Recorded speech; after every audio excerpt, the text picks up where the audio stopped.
Kita baca 1, 2, 3. Bukankah ia ini tukang kayu? Lihat ya, anak latar belakang. Maria, Tukang kayu itu apa? Latar belakangmu. 2. anak Maria, Latar saudara belakangmu. Yakobus, 3. Yoses, Terus, Yudas, dan Simon. terus. Dan bukankah saudara-saudaranya yang perempuan ada Ya. bersama kita? Terus? Lalu mereka kecewa dan menolak dia. Di Nazaret tidak terjadi mujizat. Bukan karena Tuhan gak bisa mujizat. Bukan karena Tuhan gak bisa membuat perkara besar dalam hidupmu. Pola pandang, pola pikirmu masih masa lalu. Engkau masih melihat Tuhan sebagai manusia biasa. Engkau lupa dialah juru selamat yang sesungguhnya dalam hidupmu. Kalau engkau punya pola pandang seperti ini, maaf, tidak akan ada mujizat dalam hidupmu. Kita buktikan sama-sama. Ayat keempat, yuk. Maka Yesus berkata kepada mereka, seorang nabi dihormati di mana-mana, kecuali di tempat asalnya sendiri, di antara kaum keluarganya dan di rumahnya. 5. Ia tidak dapat Sama-sama mengadakan. yang 5. Sama-sama. Supaya pola pandang kita berubah. 1, 2, 3. Iya. Ia tidak dapat mengadakan satu Mujizat pun di sana. Dengar baik-baik. Kalau hari ini hidupmu gak ada mujizat. Hidupmu gak ada pertolongan Tuhan. Gak ada penyertaan. Gak ada terobosan. Jangan-jangan pola pikirmu salah. Pola pandangmu salah. Engkau melihat Tuhan dari sisi yang berbeda. Sisi masa lalumu. Atau sisi masa lalu Tuhan.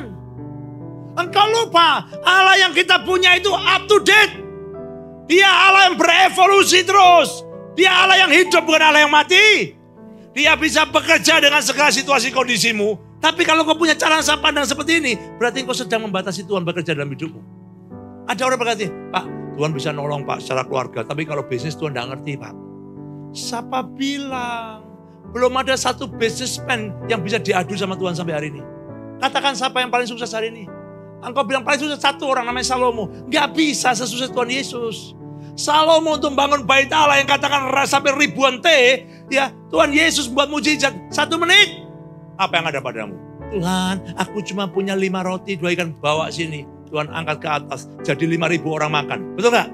5.000 orang itu hanya laki-laki, belum perempuan, belum anak-anak. Saya tanya, bagi Tuhan pelipat gandaan, jadi semuanya. Loh, Anda ini gak ngerti ya Bapak Ibu? Tuhan itu bisa membuat hidupmu hari ini susah, besok menang. Hari ini kalah, besok menang. Hari ini gagal, besok pulih. Bagi Tuhan gak ada yang mustahil. Tuhan yang besar jadi kecil. Kalau kena pola pikirmu, engkau salah mandang. Mereka mandang Tuhan anak tukang kayu, anaknya Maria, ini anaknya si Yusuf. Saudara-saudara kita kenal semua. Iya kamu boleh kenal, tapi Tuhan kamu gak kenal. Makanya kamu gak menghormati dia. Pola pikir, pola pandang, ngeri banget.